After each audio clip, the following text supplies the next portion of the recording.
Muito bem, sejam todos bem-vindos, iniciando o nosso vídeo semanal aqui no nosso canal do YouTube, Fábio Figueiredo, Vlad, como o pessoal aí me conhece na internet. Nesse vídeo, a gente vai comentar a situação dos principais mercados, Ibovespa, dólar, juro, commodities, dar uma olhada no mercado lá fora, os principais índices aqui no Brasil, para que você possa iniciar bem a sua semana. Hoje é dia 8 de agosto, Dia dos Pais, a propósito, feliz Dia dos Pais aí a todos os amigos e aos alunos do Vlad, beleza? Não esqueça de dar like no vídeo e se inscrever no canal para não perder o conteúdo. Legal. Pessoal, eu vou começar hoje lendo com vocês aqui o movimento do gráfico diário do nosso Ibovespa, né? Essa semana a gente teve uma leve alta no Ibov, né? Essa aqui foi a última barra que a gente tinha acesso na sexta-feira passada. O mercado subiu aí por volta de 0,80%. A gente tem passado por uma fase bem complicada, ao menos para mim, né, para os meus modelos ali de swing trade, tem sido uma fase difícil de operar. Faz parte, né? Se a gente soubesse quais serão os momentos complicados, a gente, né, não operaria. Não é tão simples assim. Só depois que as coisas passam que fica fácil, né? Esse é o famoso, inclusive viés de retrospectiva.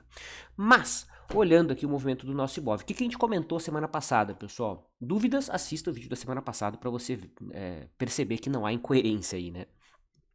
Bom, nós tínhamos o Ibovespa testando aqui uma linha de referência, lembrando que essa aqui era a barra de sexta passada, o mercado tinha perdido uma importantíssima faixa de suporte. Por quê? Porque aquela era uma região dada pela máxima do ano, né? Foi o topo histórico formado no comecinho de janeiro, tá?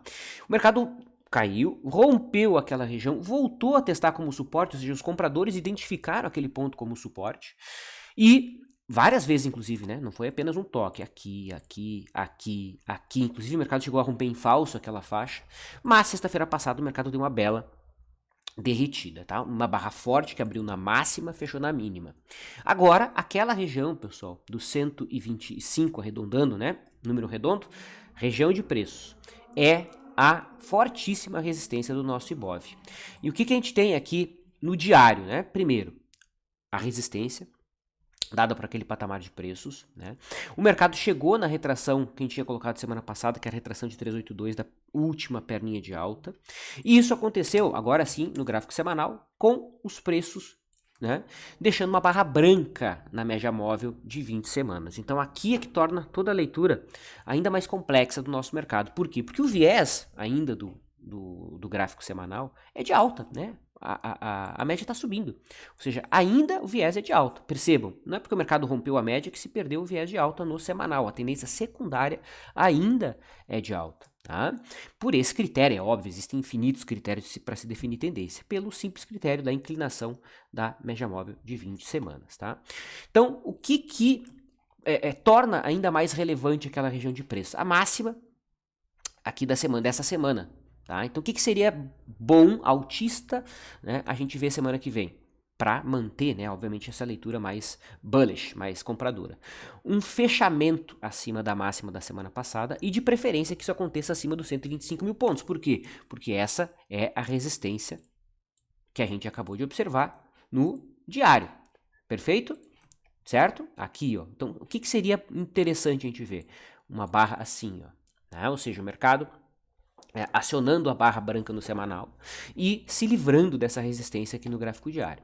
Agora, se o mercado ficar aqui brigando com esse patamar de preços, quanto mais demorar para ultrapassar essa região, mais forte fica essa região e a gente tende a renovar as mínimas, né? E o suporte em específico fica aqui na casa dos 121 mil pontos. Se o mercado perde esse ponto, todo mundo que está comprado aqui, né, o cara que comprou, o pessoal que comprou nessa barra de reversão, o pessoal que comprou na barra de sexta, todo mundo aqui vai ser estopado e vai jogar o preço para baixo, obviamente.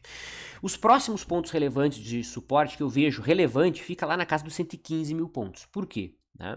Porque ali em 115 é a retração de 618 da perna mais curtinha, aqui em azul. E curiosamente, ali também é a retração de 382 da perna mais longa, da perna que começou lá em outubro do ano passado. Toda essa perna aqui. Então, esse é o patamar, na minha opinião, que o mercado deve buscar se esse suporte aqui vier a ser perdido. Então, outra coisa que fortalece aquela região de preços, né? Então, o que eu fiz aqui, ó? Isso aqui não é um canal de alta ainda, né? Eu só conectei os últimos dois topos, certo? E eu procurei uma linha de referência a partir desse fundo formado ali em fevereiro, março, né? Ou seja, dá mais ou menos por aqui, especialmente se o mercado demorar um pouquinho para, olha ali, ó, né? Algo assim, encontrando a suposta LTA, porque ainda ela não é uma LTA, é uma linha de referência, e aqui a retração de 61. Tá? Esse é o patamar de preço que eu vejo o Ibovespa se esse suporte aqui vier a ser perdido. Tá? Aí a gente pode colocar o gráfico mensal, né, e mensurar aonde que está a média móvel de 20 meses. Né? Tá lá em 106. Tá? Ou seja, ainda eu achei que iria bater ali na região de 115, mas ainda não. Então esse é um ponto aí também para ser observado. Beleza? Então é isso que eu vejo para o nosso mercado. Um momento complexo, né, que exige um bom controle de risco para não causar maiores estragos, né? Uma briga forte entre a tendência mais longa, que é do gráfico semanal, e o diário com todas as forças aqui, né, os swing traders tentando empurrar o mercado para baixo, e a tendência aqui no gráfico diário é de baixa ainda. Tá? Então, esse patamar aqui dos 125 mil pontos, arredondando, né, é uma região que vai entre 125.300 e 124.300, ou seja, essa região de 1.000 pontos, é a forte barreira para o nosso mercado. Aqui, ó, topo anterior, que o mercado rompeu, testou como suporte, inclusive rompeu em falso aqui, né, rompeu e voltou, que fortaleceu aquela região de suporte, ou seja, teve muita gente que vendeu aqui nesse dia, e no dia seguinte o mercado voltou a subir. Eu, porra, falso rompimento. Vou voltar para minha operação. E olha aqui, o mercado foi para baixo de novo. Então, todo esse movimento aqui do Ibov traduz, né, a complexidade que foi operar aí nas últimas semanas, de julho para cá em específico, né? Porque o mercado deu vários sinais compradores, ó. Aqui, ó, um sinal comprador lá em cima do topo anterior que falhou. Aí depois deu outra entrada. Aqui eu tô falando tecnicamente, tô dizendo que eu aceito esse tipo de sinal, né? Aí um novo sinal autista, ou seja, vários sinais autistas que falharam, sinal em suporte que falhou, outro quase pivôzinho de alta aqui que também falhou. Detalhe, não é sinal para mim, mas tecnicamente são sinais compradores, tá? Passagens para cima da média móvel de 20, né? Essa passagem aqui colocou muitas leituras baixistas em xeque, né? Então, mais uma vez, isso aqui traduz toda a complexidade do mercado no momento. Uma coisa importante de ser dita: se o mercado vier a subir e a gente tiver o gráfico semanal mandando aí de fato, é porque a gente tem aqui uma cunha, né? Uma cunha de baixa que tem implicações altistas. Então, acredito que esse rompimento aqui, se ele vier acontecer para cima, será o acionamento dessa cunha, né? Será o acionamento dessa cunha que, obviamente, jogará o mercado para cima, tá bom? Então é isso. Mercado complexo. No diário a tendência de baixa, no semanal ainda a tendência de alta mais enfraquecida, né? Porque o preço no semanal está abaixo da média móvel de 20 semanas, mas a média ainda sobe. E vai ser bonita a briga daqui para frente. Porque se o mercado perder esse suporte, a gente tende a dar uma corrida rápida até o 115, 116. E se o mercado não perder o suporte, a gente vai ter essa cunha aqui sendo acionada.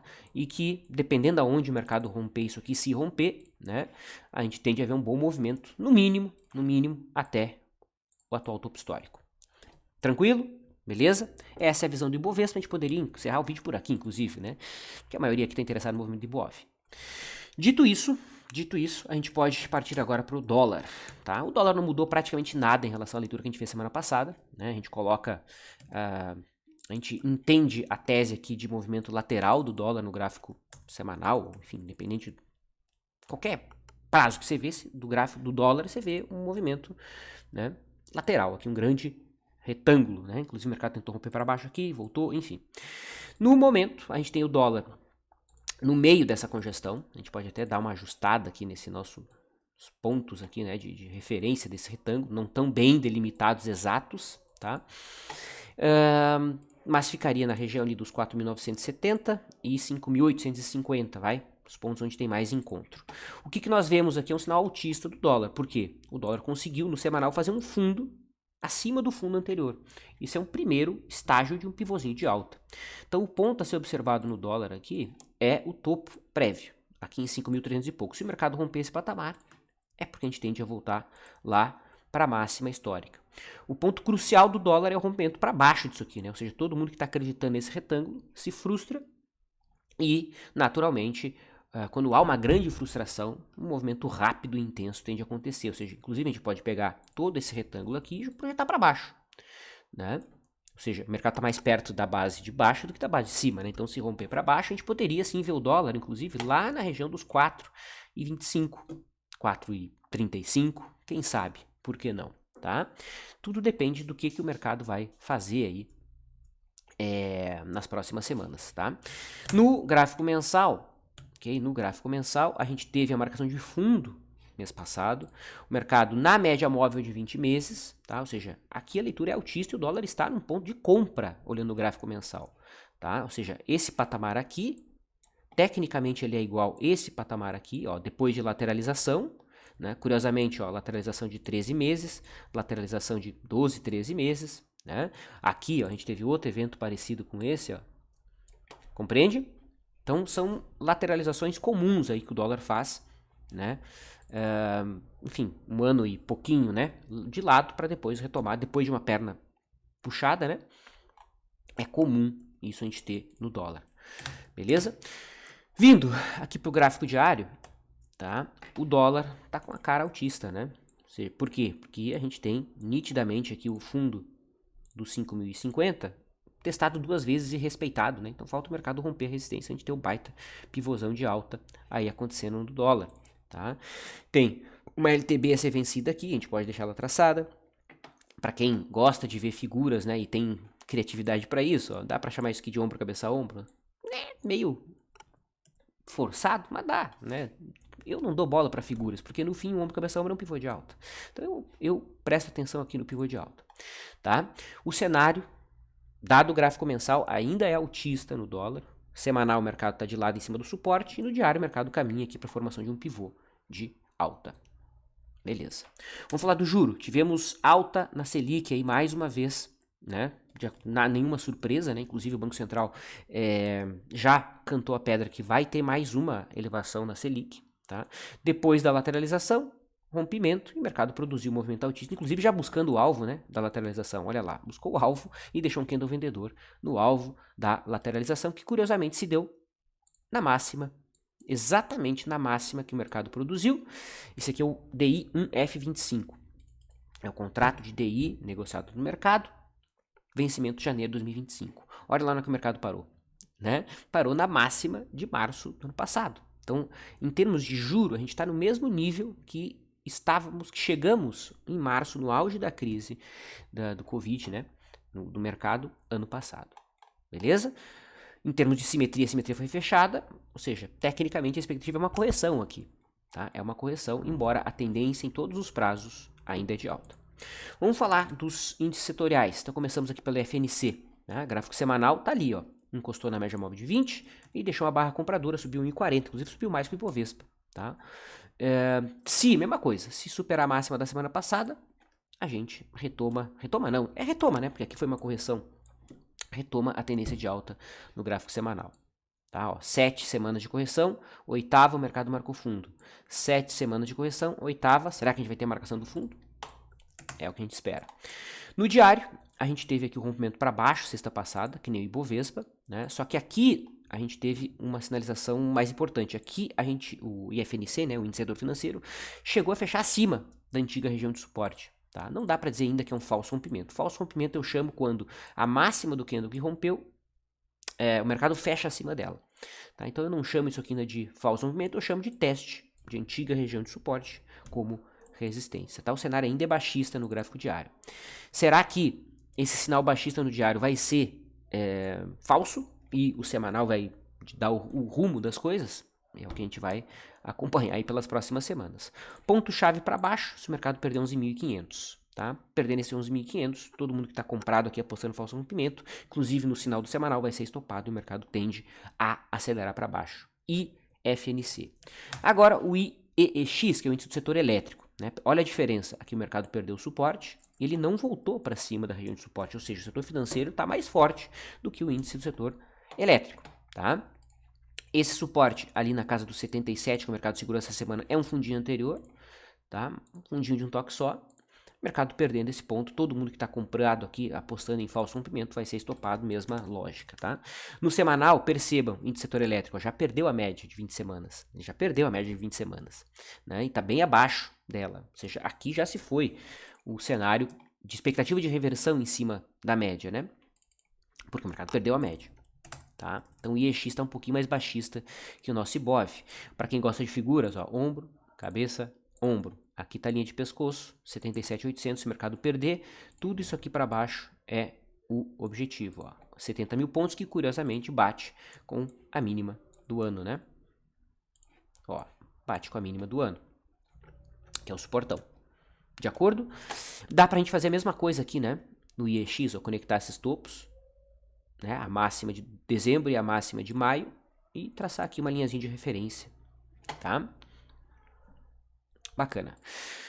E com índice do setor de consumo, eita nós, olha aí, ó, gráfico semanal, mercado cortou a média semana passada, não veio nem para perto da média, né, em termos de fechamento. Foi lá, testou, mas voltou e deixou um doji. Sinal baixista, tá? Bem ruim esse sinal aqui do índice do setor de consumo, gráfico semanal. No gráfico diário, mercado que já tinha perdido suporte antes dos outros índices, né, simplesmente foi embora. Então aqui o setor de consumo já estava à frente, né, dos outros índices. E olha como era um suporte importante, ó, pessoal. Era o antigo topo do ano, que o mercado rompeu, voltou para testar como suporte, bem parecido com o Ibovespa, né? Só que aqui já rompeu e foi embora para baixo. Beleza? Então aqui o cenário é baixista, tá? Se tivermos aqui a correção, dentro já de tendência de baixa estabelecida, no semanal já se foi um pouco daquele viés altista que ainda existia. Tá? E MAT, índice de materiais básicos, né? Aqui tem Vale, tem SUSB, tem Gerdau. Era um dos índices mais fortes, né? Ainda é na realidade, mas olha, semana passada fechou abaixo da média, essa semana fecha novamente abaixo da média com candle vendedor. A média ainda aponta para cima, mas com 2 sinais vendedores no semanal. Horrível, muito ruim, né? Porque quem comprou aqui estava esperando que o mercado ia subir. Quem comprou aqui e quem comprou aqui, ou seja, teve 3 sinais, ou seja, agora vai, e não foi. Daqui a pouco essa galera desiste, estopa, joga o preço para baixo, tá? Aqui no diário, dos índices que a gente avaliou, é o que está menos baixista, né? Por quê? Porque está de lado, né? Aqui não consolidou-se a tendência, no limite aqui a gente tem uma lateralização, um retângulo. Pro lado que romper, a gente tende a ter uma definição, beleza? E MAT. O que faltou? IFIX, tá? IFIX, né, descaralhou, desculpe o termo aí, mas essa é a grande verdade, uma fortíssima queda, né, apesar de não parecer, tá, como a volatilidade é baixa nos índices dos fundos imobiliários, né, qualquer quedinha aqui de 1% é como se fosse um fim do mundo, né, olha o tamanho dessa barra aqui, ó, foi 1,30% de alta. Por que parece uma barra gigante? Porque a volatilidade é pequena. E aqui eu dou uma alfinetada aí, né, na galera lá dos fundos imobiliários, né. Você sabe, eu não sou nenhum entusiasta de fundo imobiliário, nunca fui, né? Aqui a gente tem um fundo de fundos, né? Que é a Kiso 11. Cara, olha isso, né? Em relação à máxima, esse fundo já ganhou 40%. Deixa eu ver se eu tô com o gráfico correto aqui. Aqui tem que colocar o dividendo, né? Ou seja, em relação à máxima, esse fundo aqui já caiu 30%, desculpa. Caiu muito mais que o Bovespa, né? Então existe uma frase que um amigo meu diz, né? Fundo imobiliário é igual bolsa, só que cai mais. E né? Inclusive, eu quero fazer um estudo mais aprofundado. Eu nunca fui, mais uma vez, nenhum entusiasta dos fundos imobiliários e cada vez isso se prova mais desinteressante na minha visão, tá? Isso aqui é um fundo de fundos, né? Eu não sei exatamente a metodologia, só estou colocando que depois da subscrição que teve aqui, péssimo, né? Horrível o desempenho. O pior, não tem liquidez, aí quem está posicionado não consegue sair, a liquidez é muito ruim, né, cara? É muito ruim, cara. É muito ruim. 2 milhões. Pô, tem gente que tá com 500 mil posicionado, quer sair e não consegue, tá? E, enfim, não vou falar mais. O que mais a gente pode falar? China, eu vi que a galera tava falando bastante desse ETF aqui, né? Que é exposição à bolsa chinesa, né? Não sei exatamente quais índices da bolsa chinesa, mas é uma exposição, tá? A tendência é de baixa, houve um sinal de curto prazo aqui, o mercado já produziu o movimento esperado, mas a tendência ainda é de baixa, tá, pessoal? Então, qualquer compra aqui deve ter alvos curtos, né? Essa região aqui do fechamento de gap é uma região de resistência, beleza? Commodities, vamos falar das commodities? Então, eu quero colocar aqui, ó, o CCMU 21, aqui, tá? Deixa eu só achar uma coisinha aqui. Aí, beleza. CCMU 21, né? Em termos técnicos, o mercado tá um pouquinho complicado, né? Porque tinha o topo anterior aqui, o mercado rompeu para baixo, né? Deu um sinal de compra na sexta, frustrou, candle vendedor deu um sinal de compra na quinta, não acionou, mas deixou um candle vendedor na sexta, seja, a coisa está bem complicada aqui, né? Eu tô líquido no milho, não tenho posições aí no momento, tá? E é basicamente isso, tá? Não vejo muito o que falar aqui do milho no momento. Resistência em 103, suporte aqui em 94, 95, tá? Vejo o mercado tomando um diladol bonito, né? Tomando um movimento mais lateral aí. Em termos de sazonalidade, é isso que a gente tende a ter também, né? Sazonalidade. Milho, deixa eu ver se eu mostro para vocês aqui, ó. Eu já tinha mostrado, né? Então aqui, ó, entre agosto e setembro, né, são períodos em que o mercado não costuma produzir movimentos muito relevantes. O último movimento esperado foi exatamente esse movimento aqui, ó, no começo de julho, que foi essa perna que o mercado fez, né? Ó, final de junho, começo de julho, até o final de julho, né? Ó, alta, que historicamente costuma ir até a terceira, última semana de julho. Foi exatamente o que aconteceu. Então, eu tô líquido, tô fora. Quero, já de antemão, lembrei agora, quase esqueci, né? A gente vai fazer um evento sobre commodities no dia 19 de agosto, tá? Evento gratuito. Quem quiser participar, o link vai estar aqui embaixo, tá? Curiosamente eu vou falar agora de commodities, né? Então tá aí. Como operar commodities, aulão gratuito, dia 19 de agosto, às 8 horas da noite. Vai ser ao vivo, tá? Esse evento aqui será ao vivo. Fechou? Então tá aí todas as informações, o link vai estar aqui na descrição. Muito bem, então tá aí o milho comentado. O boi, BGI V21, mesma coisa, né? Movimento lateral, resistência, 330, tá? Suporte na casa de 320. Movimento lateral é o que temos aí no boi. E o café, ICF Z21, vamos ver se o ICF U ainda é o mais líquido.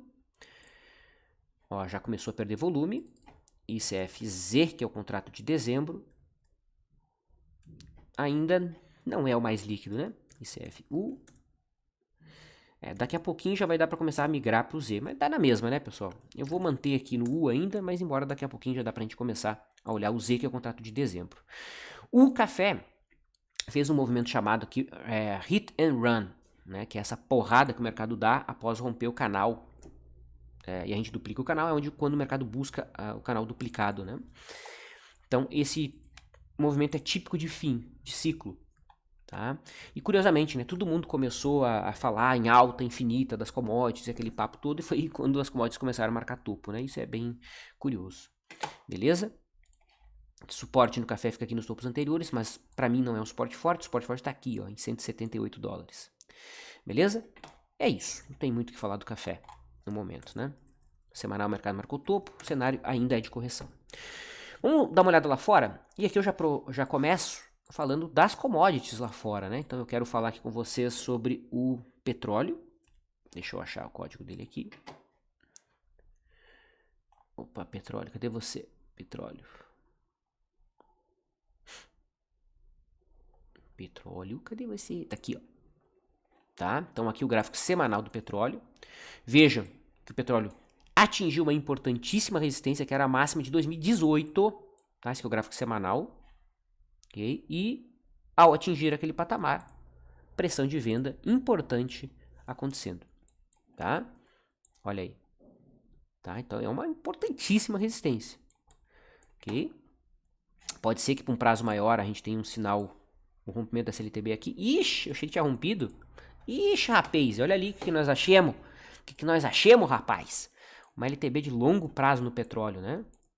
Cara, isso que é venda, né? Ou seja, o mercado fez o que tinha que fazer, sinal de topo de longo prazo aqui no petróleo. Tá? Agora, se romper esse patamar, vai ser o sinal oposto, obviamente, né? Todo mundo que acredita em topo de longo prazo aqui vai ser estopado, tá? Então, o que a gente esperaria aqui no petróleo seria uma correção em termos de simetria, seria algo assim, né? Seria algo nesse sentido. Ousado, né? Tô propondo uma queda aí de quase 50% do petróleo, mas por simetria é isso. Beleza? Então tá aí o petróleo comentado. A gente pode olhar também o café lá fora, né? Na realidade esse aqui é ETF do café. Aqui o cenário ainda é altista, né? Ó, o mercado tá lateralizado. Correto? ainda está lateralizado aqui e vem de uma longa pernada de baixa, né? E aqui no café, desculpa, no milho, o cenário ainda é altista de longo prazo. Beleza? Bom, um mercado que apanhou bastante essa semana foram os metais preciosos, né? Esse aqui é o gráfico do ouro, pessoal. Sinal bem ruim aqui, tá? Horrível. Tá? Para quem tá comprado, é um sinal ruim. Porque no semanal o mercado marcou um topo abaixo do topo anterior. Isso é um sinal ruim, tá? Ou seja, ao perder esse fundo, o mercado viria em busca do próximo. Sinal ruim. Fato. Não tem nem o que falar além disso, né? Cenário bem ruim para... Aqui a gente tá olhando o gráfico semanal, tá? Para o ouro. Outras ETFs aqui. IAU, basicamente a mesma coisa, né? Olha aqui o IAU perdendo LTA. Horrível, né? A prata também teve uma queda forte essa semana. Okay. Na minha visão, esse sinal da prata é um sinal ruim, é um sinal baixista também. O mercado está fechando abaixo de fundos anteriores. Embora aqui na prata que a gente tem uma lateralização mais longa, né? Ou seja, só deixa de ser um sinal baixista isso aqui se provar ser um falso rompimento, né? Ó, barra maior que a barra da semana passada, né? Ou seja, um engolfo de baixa. A gente pode olhar também outros metais aqui, né? Que é o Palladium. Olha aí, ó. Perdeu LTA, pivô de baixa, cenário baixista, horrível. Aqui é a... Desculpa, esse aqui é o Palladium, né? O outro era o que mesmo? PPLT. O outro era era a platina, né? Então, o Palladium é esse aqui, né? Aqui o cenário não tá tão baixista ainda, né? Mas tá caminhando para. Tá caminhando para. Vamos ver, tá? De todos que a gente viu aqui é o que tá menos baixista. Outro que o pessoal acompanha é o urânio, né? Também, ó, no gráfico semanal o mercado marcou fundo, mas essa semana já teve uma queda desconfortável para quem está posicionado, né? Enfim, vários mercados aí com sinalizações relevantes. E o mercado americano, ao contrário, não para de subir, não para de renovar máxima, não tem nenhum sinal baixista aqui, SPY, SPX, o Dow Jones está ali na cara do gol, ó, fechando acima de topos anteriores. Aqui a Nasdaq também renovou a máxima essa semana, né? Ou seja, nos Estados Unidos o cenário segue absolutamente altista, sem nenhum sinal mais importante. Eu digo altista do cenário gráfico, tá, pessoal? Que não tem sinal baixista. Tá? Nas bolsas europeias, ó, aqui é a bolsa alemã, Itália rompendo o topo anterior, França rompendo o topo anterior, Londres lateralizado, Espanha marcando fundo no gráfico semanal, né? Ou seja, Europa basicamente altista também. Xangai lateralizado, Nikkei lateralizado, Coreia tá bem altista isso aqui, né? O mercado tá indo em busca lá da linha de referência desses canais doidos que a gente traçou aqui, será? Sei lá o que é isso aqui, hein? Quem que fez aqui?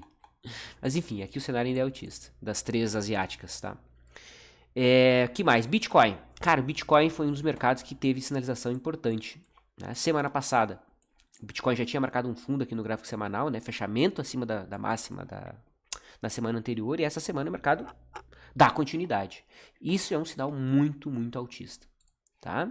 Então o Bitcoin que passou por um período de descrença aqui, né? Todo mundo esperando que o mercado fosse romper para baixo suporte, fez o oposto do que a maioria espera, como sempre, né? Inclusive essa semana, ó, o Bitcoin rompeu um pivôzinho de alta, né? Então, tecnicamente aqui a tendência volta a ser de alta no Bitcoin. Qualquer sinal de correção deve ser interpretado como um sinal de compra, tá? Ethereum não chegou a fazer o pivô de alta, o mercado subiu em linha reta, né? Cumpriu o fundo aqui, o alvo do fundo duplo, tá? E caminha em busca lá da máxima histórica, é isso. Beleza? O que mais que faz sentido a gente comentar? O dólar, tá? Então aqui é o DXY, olha que sinal altista, né? Então DXY índice é uma cesta de moedas, né, contra o dólar. Tá? Aqui o dólar em relação ao euro ganhando força, em relação à libra esterlina, né, que é o pound, também tentando marcar fundo. Aqui em relação ao rublo, nem tão forte assim. Em relação ao ien, também marcando fundo. Em relação ao yuan chinês, marcando fundo. Rúpia indiana marcando fundo. ZAR da África do Sul marcando fundo, né? Lira, também sinal altista. Aqui em relação ao peso argentino não dá nem pra olhar, né? Aqui, peso mexicano. Deixa eu ver se a gente acha em relação ao colombiano, né? Colômbia, aqui ó. Dólar em relação ao peso colombiano. Eita, olha aí, rapaz. Forte tendência de alta, né? Rompendo topos prévios, ou seja, o dólar ganhando força em relação às principais moedas, sejam elas fortes ou nem tanto, né? O Chile, peso chileno, né? Cadê? Peso chileno.